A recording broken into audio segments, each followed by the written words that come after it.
Hello everyone and welcome to the Detox to Destiny 21-Day Life Cleanse. I'm Britta Aragon, founder of CB Skin Labs and Detox Your Life Coaching, and I've partnered with my very dear friend Beck Robbins, who is the founder of Inspired Life and Business Coaching, to bring you guys this life-changing program.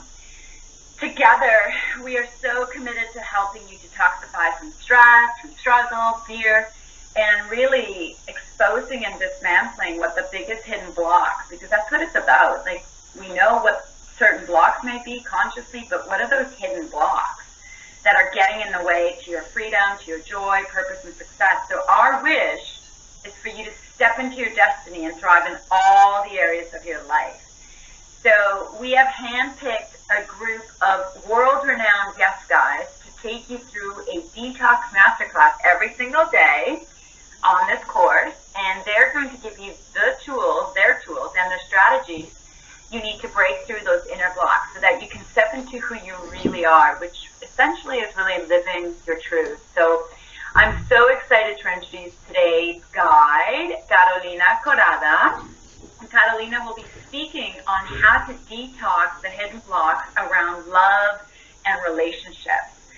And what we really love about Carolina is really what I love about our connection is how we met. I spent a month in Ibiza last year, and it was very divinely guided how Carolina came into my life, and there is just such a beautiful presence and magic about the way she lives her life, with how she talks, with her, there's so much love pouring out of her, and I know she's really been teaching with the principles of Course in Miracles for a long time, but she breaks down the way to be able to absorb what the Course in Miracles is in such easy, digestible way. And she's also created this incredible, she'll tell you more about it, but this incredible, which I've experienced too, because I took a retreat with her in Barcelona, this incredible dance, intro danza, which really allows for all of the fear and the worry and all the things that aren't serving you to come up so that we can release them. So she is so calming to the soul and the mind to be around. She's an amazing soul, an amazing human being, and a very dear friend. So with that, Carolina, welcome, and would you like to take a few minutes to share a little bit more about what you do and what your work is all about? Thank you, Britta.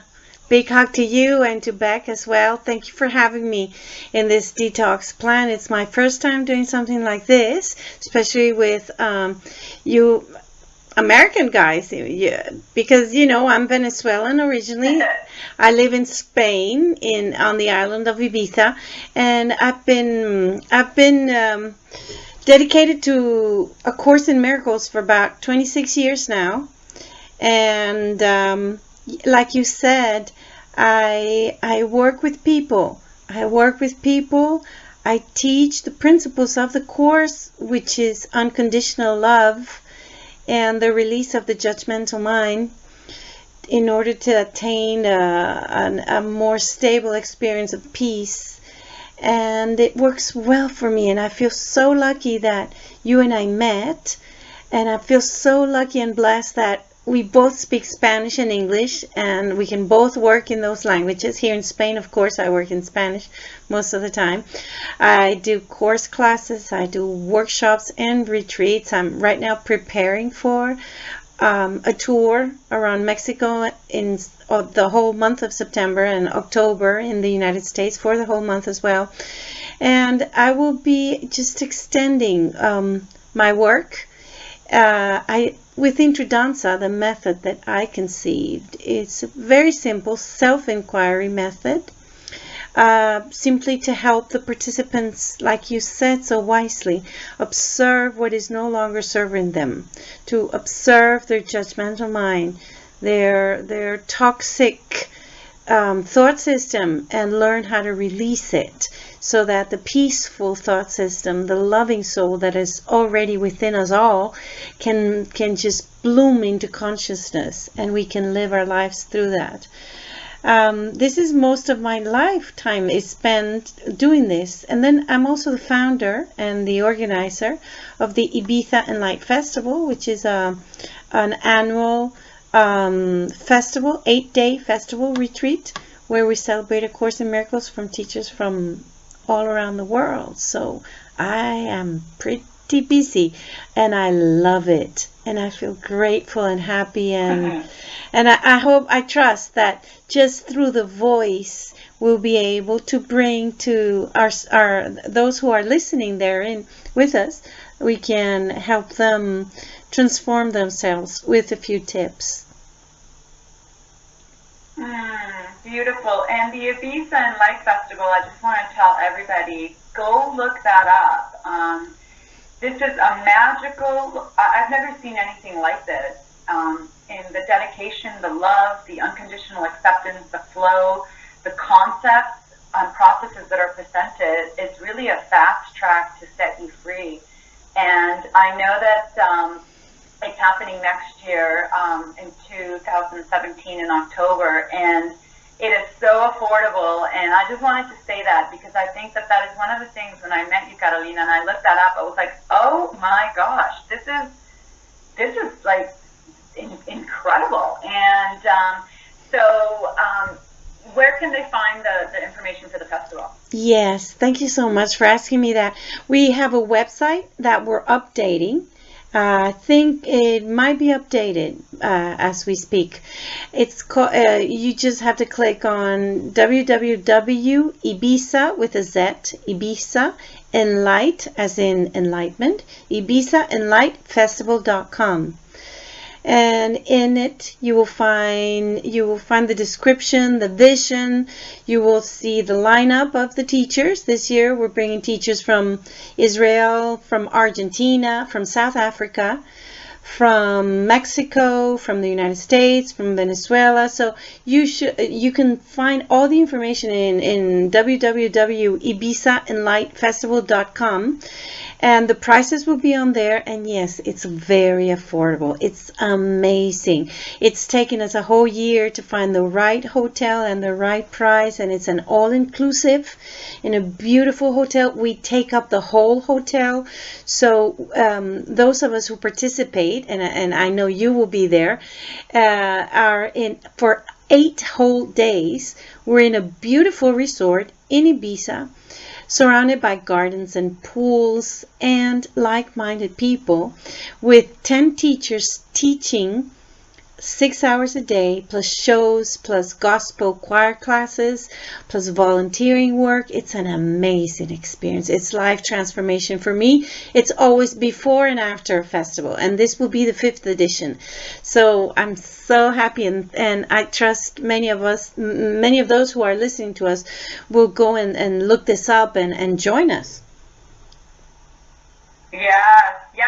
I didn't want to miss the opportunity, because when I see something magical, I think it needs to be shared. And I'm a talker when something I know is transformative. So I wanted to make sure that we shared about that. So thank you for diving so beautifully into more of the offering of that. So with that, let's dive into today's Detox Masterclass around love and relationships. And let's get started with block number 1. So tell us the first hidden block around this area.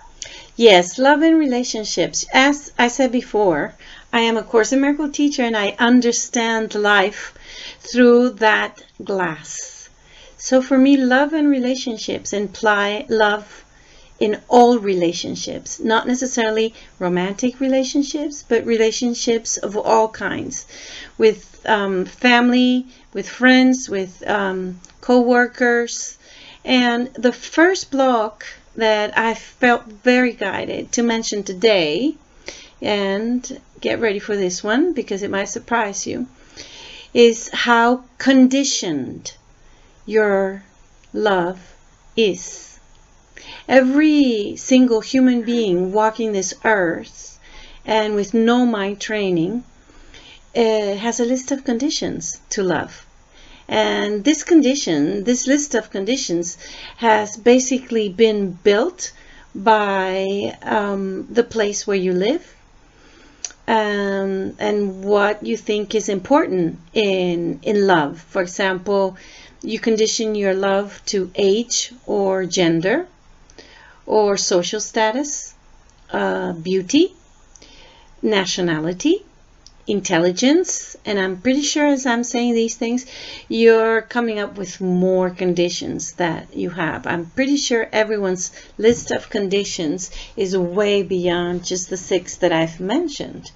Now, I'm here to speak about love and relationships and love unconditional.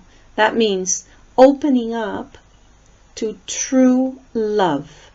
Not the love that happens after physical chemistry occurs. I'm speaking about a love that has no conditions. A love that is not of this world. This is the love I'm interested in sharing with you today. And I'm interested in pointing out how our human experience conditions love. And then resents the fact that love is not happening, that love is hard to find, that I don't see love, my relationships are not loving. And just by adding 1 and 1, you can discover that if love is not really happening, it's because you have a long list of conditions, and that is actually limiting the possibilities that love can have to enter your life.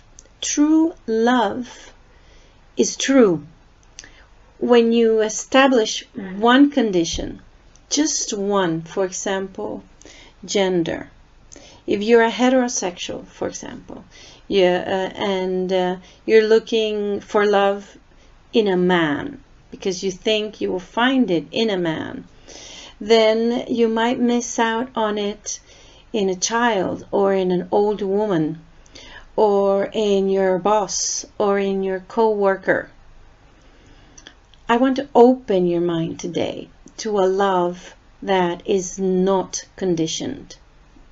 I want to share with you what a treasure it is to free your mind of the limiting conditions that you established in it to find love, and let love find you with no conditions. So this would be my first hidden block. Love it. Speaking about love, but yeah, it sounds like this. And people, we say this all the time, kind of, like, oh, unconditional love yourself unconditionally, love everybody unconditionally. What is the solution or easy steps? Where can our listeners start to be open to letting the list of conditions dissolve? How do we go about that? Yes, thank you.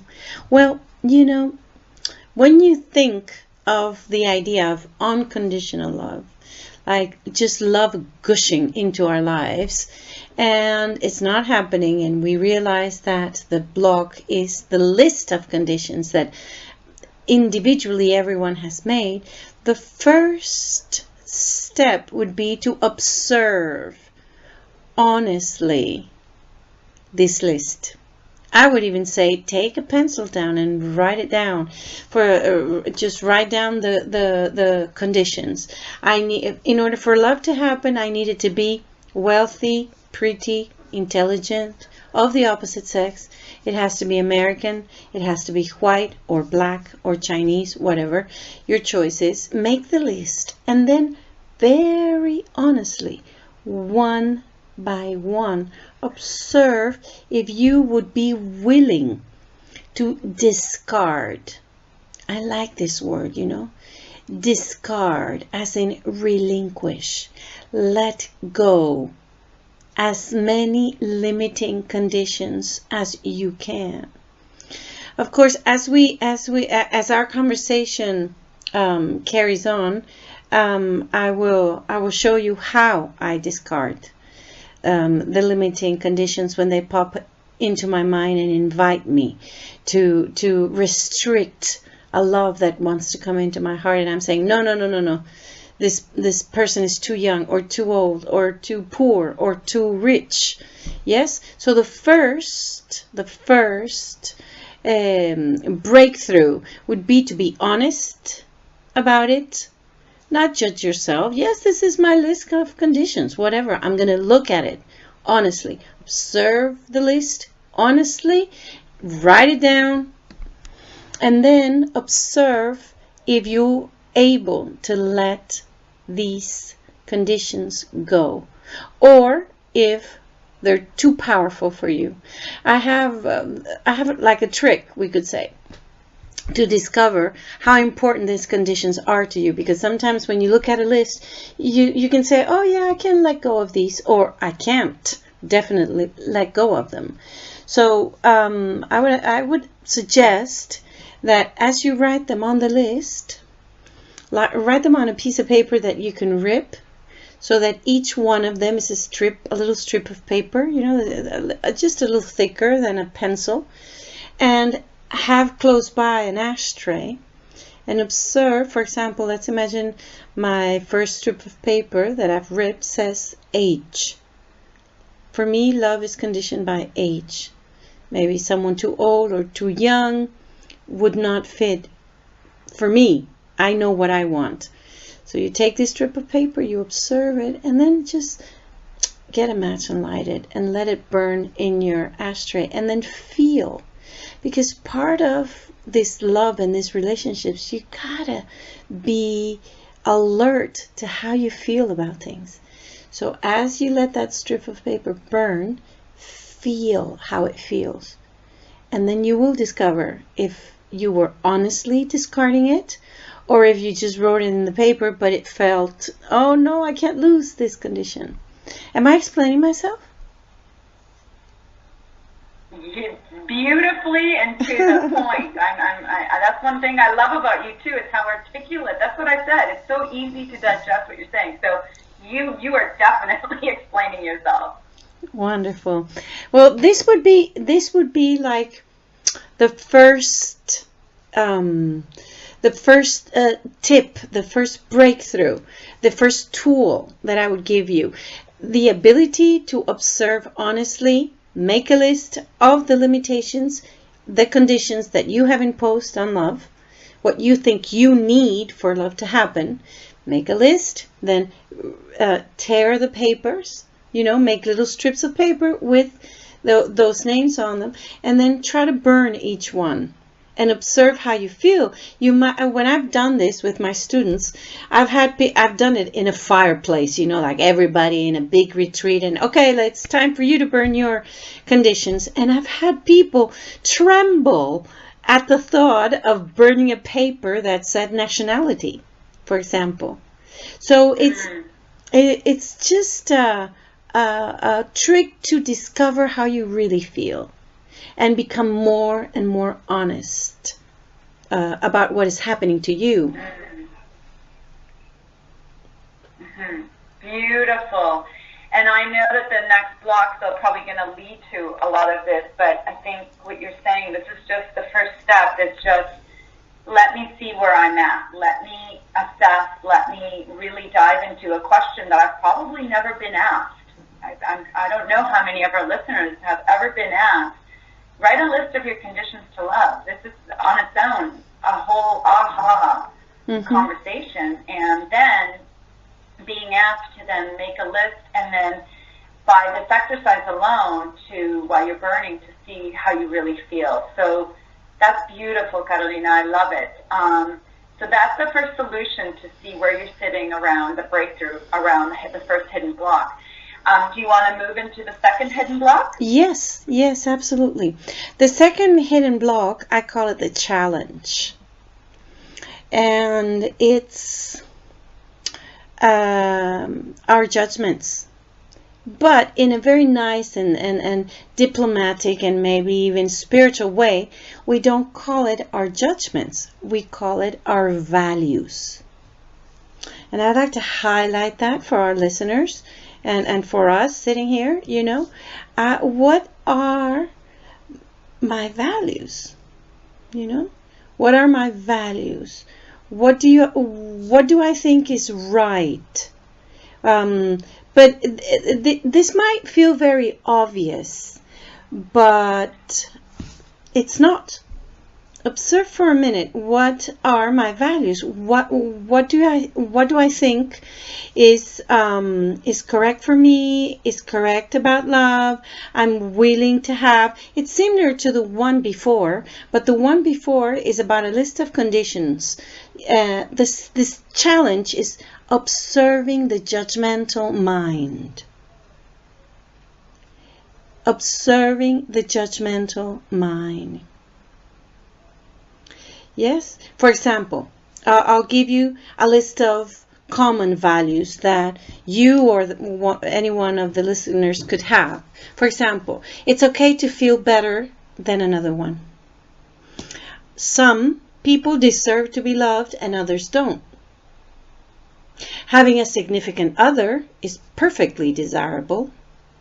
Being special to someone is the way to go. Being different is better than being the same. All of these that I've just mentioned are characteristics that hinder, that block the experience of unconditional love. And I'll explain it very quickly. They could be considered values, values that you've learned from your family, values that you've learned from your culture. But here, when we're talking about love and relationships, we really got to go past these limiting values. For example, being different is better than being the same. When we speak of love, and when we speak especially of the love that I'm talking about a huge love, a love that is not of this world, a love where scarcity and abandonment doesn't happen. Yes, a love where neediness and fear doesn't happen. This is the love I'm interested in. This is the love I work with, and this is the one I'm bringing you.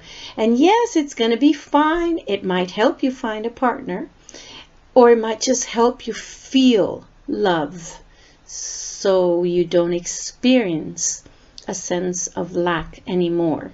So let's look at this list of values. I've just given you 5, but I'm sure you have your own list of values. Being different is better than being the same. When I'm different to you, I have to be better or worse. If I am better or worse, because this is the judgmental mind compares all the time. Either I'm better or either I'm worse. Thus unworthy. Yes? But what if I went past this value that seems very common and I thought, what if I'm open to being the same loving creature that I hope to find in the other?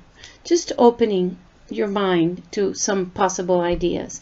Being special to someone, here's another value. Being special to someone is the way to go. So, and this is so true, especially in romantic relationships and also in relationships with newborns. For example, when a mom and a dad have just had a kid, they're on the top of the world. They're so special. They have this little pretty creature, and they're above everybody else. So everybody else is not part of the love, just them. Their family members or whoever they chose. The same with the romantic relationships. I had once in a workshop, it was a weekend retreat, and there was a lady. She was seen in her early 70s, and she told me, we've been married, and my husband and I have been married now for about 45 years, and we've divorced and remarried again 3 times, and we have a beautiful love. And she was so exciting about the description of the love she had with her husband, and I felt excluded as a teacher because it was just them, and I honored that feeling, and I looked at her speaking to us about this loving experience, and I said, and where do I fit in that love And she looked at me with a big question in her face. And she said, you don't. And I said, well, then that's not love. And I'm not interested. Yes, I'm trying to just open your mind a little bit into a love that is not of this world. A love that goes beyond the specialness. Because we all know that we have this experience of specialness when we first have chemistry with something, with a girlfriend. For example, you and me, Britta. We had such a chemistry and we were immediately best friends, immediately family. And I want to say yes to that, but not just to you. I want to say yes to that, to every single soul, so that I will never again feel fear or feel that I have to attack or defend myself from anyone. So I'm taking this thing about love and relationships to a bigger picture. So this second hidden block is your values.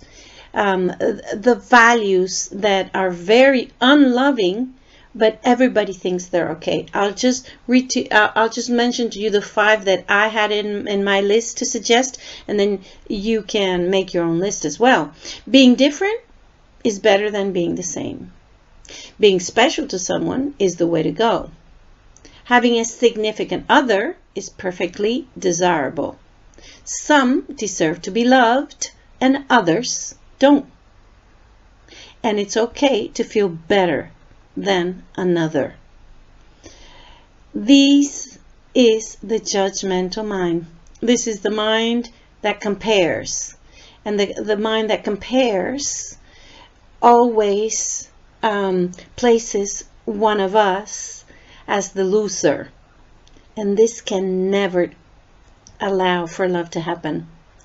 Never. And more spiritual teachers and coaches speak over and over and over about discarding the judgmental mind, discarding the comparisons, discarding the judgment. So this is what this hidden block, I call it the challenge, is to observe it, to, honestly, my judgments, my values. How is this value excluding someone that could be the love of my life? But since I have a particular value, for example, I don't know, I deserve, people like me deserve, I remember someone telling me once, oh, you're so fantastic, you're so this and that. They were, saying all these beautiful things about me.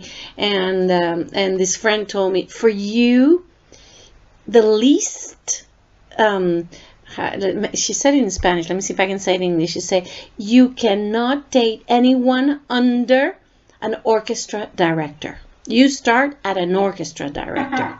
That's what she said. You're not going to be seeing any musicians or any technical people, because at that time I was at an opera house.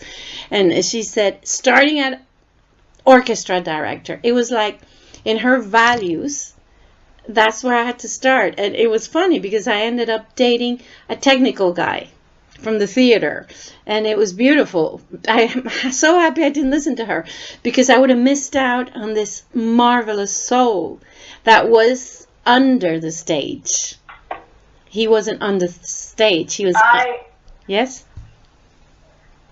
I'm sorry, I was just going to say I love everything what you're saying, because it's really, I think what you're saying is really opening up to so many people. Exactly like, well, I won't date a bartender. He has to be that. Or I won't date a starving actor. He actually has to be established. Or I won't date somebody in between jobs. And how much those values, even though we think that they're protecting us or it's quote unquote the right thing, it is starting to alienate us from connection and this true love. Because if we enter a relationship with conditions, I don't know how long lasting that relationship will be, because once the condition is gone or it's not there anymore, if the person loses their job, and my one big thing was that I needed to have a job, then the love is gone and then I lose. And so I just love everything you're saying. I think it's so important. So I love that you experienced this amazing love with this amazing soul that was a technician, and who cares? Yes. What we want is the love anyway, not the orchestra director. We want the love. Everyone wants the connection, right? Yes, everyone wants the love. And this is the true joy of our human experience, to allow ourselves to experience love. But everybody has had a bad day. Everybody has been a little too fat or a little too thin, or had, everyone, the most famous man or woman on this earth had a bad day, had a bad year, had, and how many times have you experienced yourself talking to someone and being judged with their values, and they're scanning you to see if you fit into their values, and they're missing out on you. Yeah. So this is my second hidden block. For me, I call it the challenge, being willing to really look into that, making a list of my values and then allowing myself to observe if these that I hold dear as values are really values or just judgments against the others that and are restricting my possibilities of opening up to someone. And I tell you, I come from Venezuela. And in Venezuela, there's just very poor people or rich people. There's no in between. There's no middle class, and I was brought up like that. And I was brought up not to even look at, the bartender or the policeman, or no, you don't look at those people. That's how I was brought up, even though not by my parents, but by the society that I was raised. I was in a private school and blah, blah, blah. And then I moved to Spain, and I was one of the most amazing experiences that I've had in this country is that there's a huge middle class, and you see doctors dating waitresses, and you see children going to school, and you have, someone, the child of an architect, and his best friend might be the child of the guy who picks up the garbage, the garbage truck driver. And it's all okay. And I honor this country for that. Because, my children are here, and they're opening their minds to this. You see this all the time. So I'd like to mention just one tool to make a breakthrough with this, even though as we speak, I'm sure everyone is getting a clear picture. Again, and since we are, I'm speaking to people who are not my students, I trust one or two Course in Miracles students or teachers might be listening to this, and I don't want to push this on you, but it is so important to train your mind, and the first step is honesty, humbleness, and observation. Honesty, humbleness, and observation. This is very important. We don't get anywhere without this. So the tool for breakthrough with regards to the challenge, the release of the judgmental mind, is willingness to question your values. Just question them. Look at them and say, is this true? For example, an important value that is very, very popular. Some deserve to be loved and others don't. When you work in jails, like I do, I've worked in several jails and rehab centers, and you get like the worst of the worst, killers and rapists and drug addicts and people who apparently don't deserve to be loved. And you observe and you allow yourself to love unconditionally. That extends to the rest of your relationships.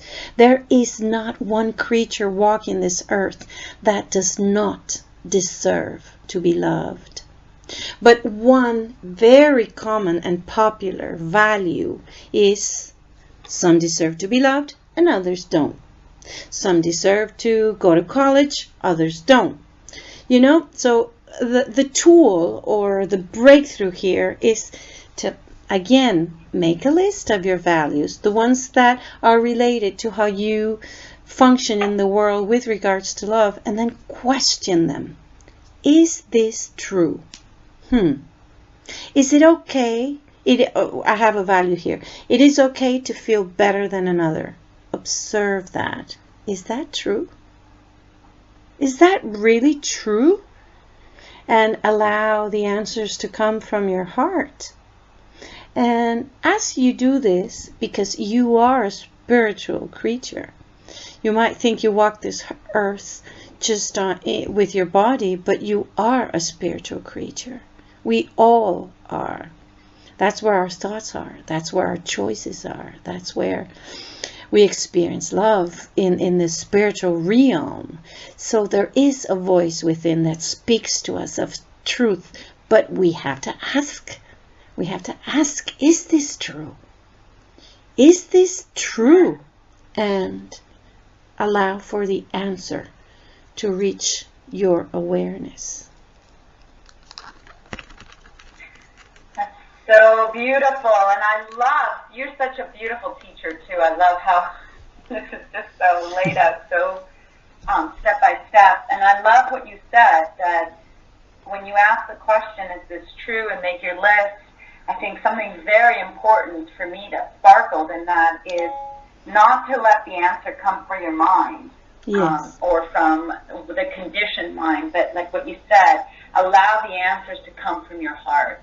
And that may take you putting your hand on your heart just to put a focus there. But, and again, and if you're unsure, you know, it's like, was that the mind speaking or was that the heart speaking? I mean, yes. I think that is so brilliant and so beautiful. And just this awareness, like a lot of the work Carolina does, which is why it really works and it's such a fast track and through Course in Miracles, but it's just because you are in practice, constantly in practice, like you said, that observing of the honesty, well, you said honesty, humbleness, and observation, right? Like you have to be the person witnessing and watching. And so some of you listening, this is the first time you've ever probably been asked to just even watch yourself and question who you think, quote unquote, my personality, my values are. And I think this is a huge opening to depth and release of bondage that you never thought you were under. Yes. So I so much appreciate this, the second block and the breakthrough tip to it. So that's beautiful. Carolina, did you want to move to the third block? Yes. Yes, I want to move to the third block, and I think you're going to like this one. The third block talks about resistances. You are resisting love if you're not experiencing it. It's coming to you and you're pushing it away. You are resisting it. And you might ask yourself, but how does that work? How do I resist unconditional love? And I'm going to give you a few examples and you'll recognize yourself in it. Resistance is, you resist unconditional love when you experience guilt, fear, resentment, unworthiness. Guilt, fear, resentment, and unworthiness. Not only when you experience it, but when you want the other one to experience it. This is even worse. You know how just this morning, I was talking to a family member who has a grandchild. And I met them recently, and her grandchild, who's about 5, just completely fell in love with me. You know, the moment he didn't know me, he just fell in love with me, and then he offered me his room. And my cousin, it was her grandchild, my cousin was really upset because he's never invited any other family member to sleep on his bed. Not her, not her husband, nobody, you know? And then here I come, and he doesn't know me, and he offers me his bed immediately. So she went up to him and said, oh, right, you don't give your bed to your grandma and your granddaddy, and then this woman comes up, and you don't even know her, and you let her sleep in her bed. Do you think that's nice? Do you think that's fun? Don't you know I feel hurt because of this?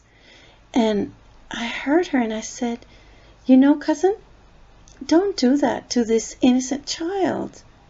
You are making the child feel guilty. You want the child to feel guilty. That's not loving. Don't do that. And she kind of put her finger to her chin, and she said, oh my gosh, yes, I wasn't aware of that, she said. She's a very loving person for me, but she was doing this. And how many of us do that, you know?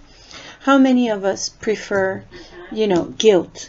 Or you tell someone, oh, if you don't do this and this, you're going to lose your job, or you're going to lose my friendship, and then you work with fear. And then resentment. You meet someone who could potentially, like everyone you meet, could be your loved one. And then you say, oh, I don't know. You know, you really can't trust Latino men. They're all unfaithful. Or, you know, wow, I don't know. I try to stay away from gypsies because, you know, this is very common here in Spain because there's a lot of gypsies. Or, oh, no, I don't want my daughter, you know, dating an actor. No, I don't think so. No, they're not good people. And there you go. And perhaps you have thoughts that come from the past. Experiences that you had, or you read, or you saw in a movie, and you use them. You bring the past to the present moment, and then you don't see anything. You don't see the person in front of you. You don't see the whole bunch of possibilities that they have. You can trigger love immediately if you're open to see who is before you in this present moment, and not use this beautiful one in front of you as a screen to project all your past history on this person, on this soul. So I call this the resistances. How do I resist love?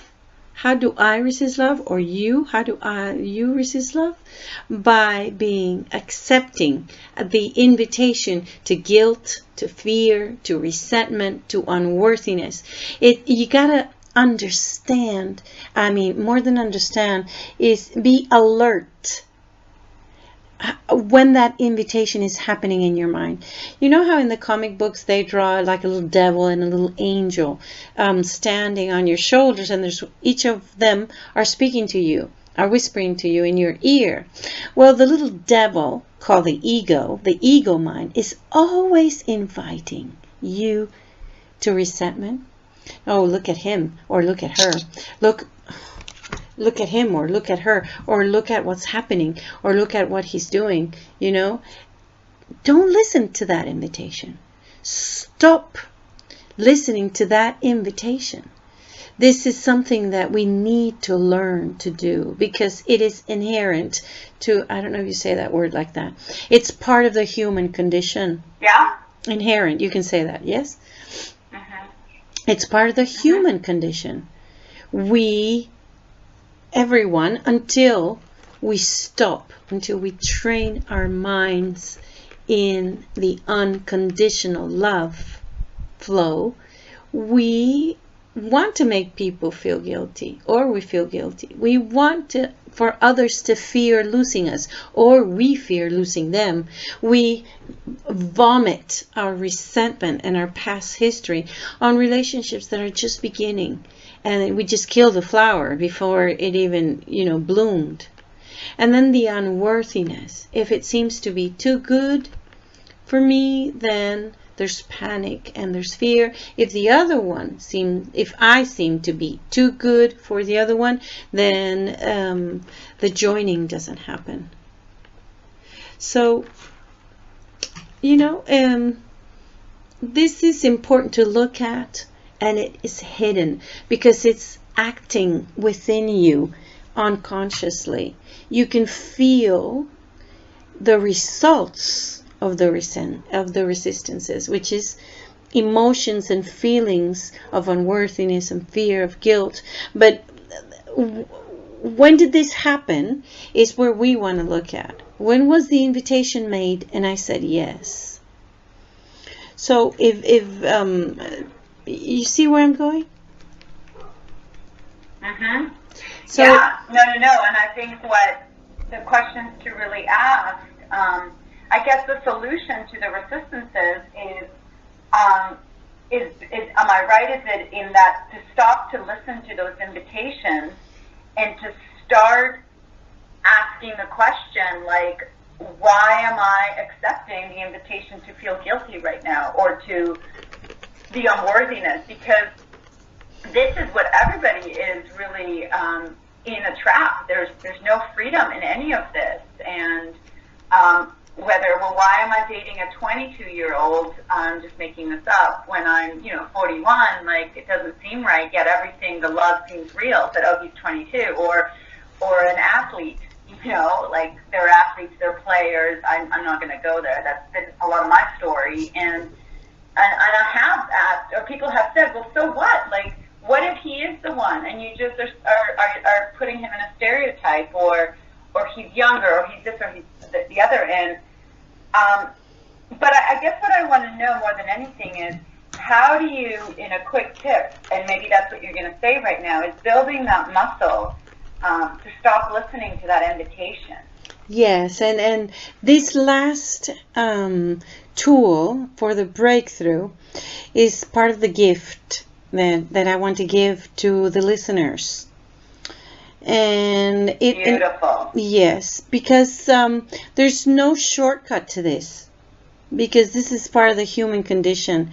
This happens in every culture in a different way, with different ideas, but it happens to everyone.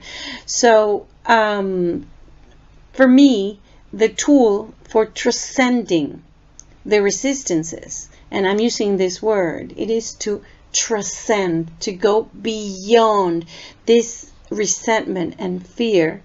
Again, we've built it up, it's willingness, it's honesty, and then I must introduce prayer.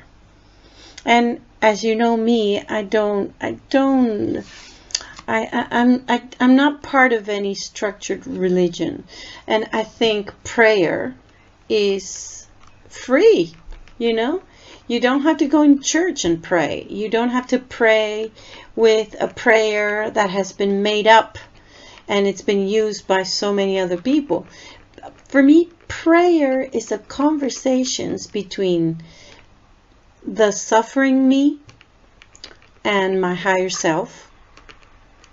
This is prayer. There is an aspect within me, and we can call it higher self, the higher spirit, the loving soul within me that has answers for me. These answers, we could call them the voice of intuition.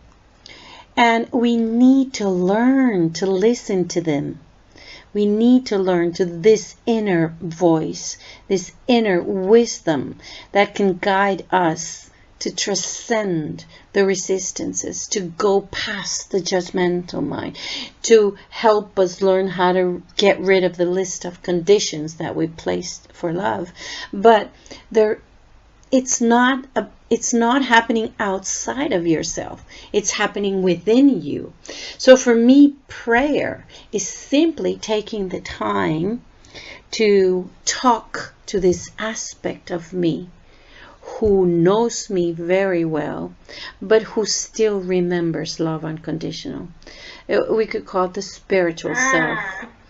Just go there. Just stop for an instant, and with willingness and honesty, have a conversation like we're having, but it's within you. I could give you, the gift that I've included for this talk that we're having is a 1-hour workshop that I gave at the Ibiza Festival on prayer, and it's called True Prayer. And it's beautiful. We had a whole huge group praying in first person I. And this is very important. When I pray, I say I. And maybe it's your problem and I'm going to pray for you, but I'm always going to say I, as a symbol of me joining with you and being responsible in my prayer to accept love for my heart, and then I can extend it to you. I'm not sure if those listeners who've never heard this way of explaining prayer will understand, but they will be able to access, with all my love, the video, and maybe they will get a lot of it. So for me, the solution to transcending the resistances is prayer. And this doesn't mean one little prayer.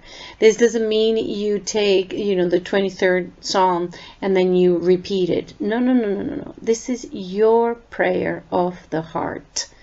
This is your conversation between the two voices in your head. The one that speaks lovingly to you about everything, and the other one who is judgmental, who is fearful, who is uncertain and confused and feels guilty at times, upset at times. Okay, we're going to take one voice, and the sad voice, or the voice of the human world, is going to speak to the voice of spirit within. Come to spirit like a guidance, and speak, and just say how I feel.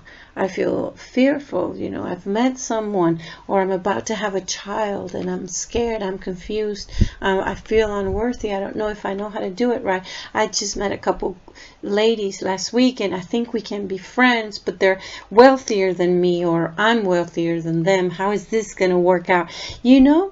You can see how love is blocked, but you can observe it, go into prayer, pray to this voice of the intuition within, to this higher self, to this voice of love speaking within you. Pray to it and then stop and listen to the answer. And the answer will always be love. Always. Wow, this is amazing. And oh my God, Carolina, you just, your clarity, your passion, you're so articulate with the message.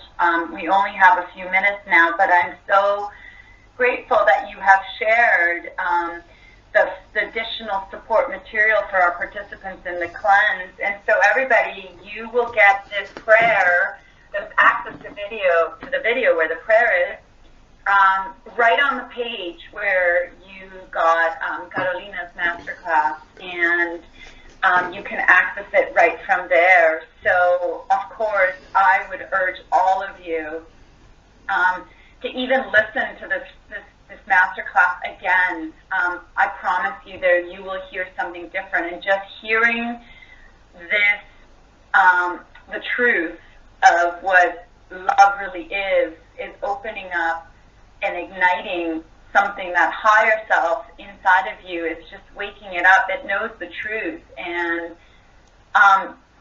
wow, it has been amazing. So go and grab those materials today, the video. You don't want to miss this. I love how prayer has been presented to you today as a conversation between the suffering self and the higher self. I've never heard it that way. I think that's beautiful and brilliant. And Carolina, I just want to thank you so much for your teachings today, your energy, your presence, and all that you do in this world. You've personally touched my life so deeply, and I know you. I just want to add that Carolina teaches all around the world. So she's got, students everywhere, and you can see why. You can see why. And so thank you for guiding us through these powerful lessons in cleansing around love. It's such an honor to have you and be in this conversation with you today.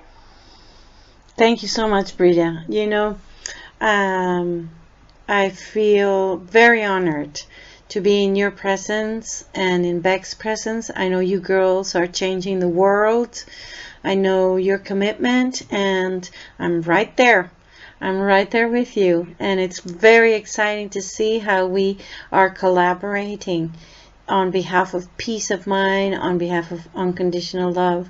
And thank you so much. And I trust people will watch this free video that I'm offering them at this time. And I do believe we will be having 3 other articles, especially on this topic, that they might include, that they might enjoy.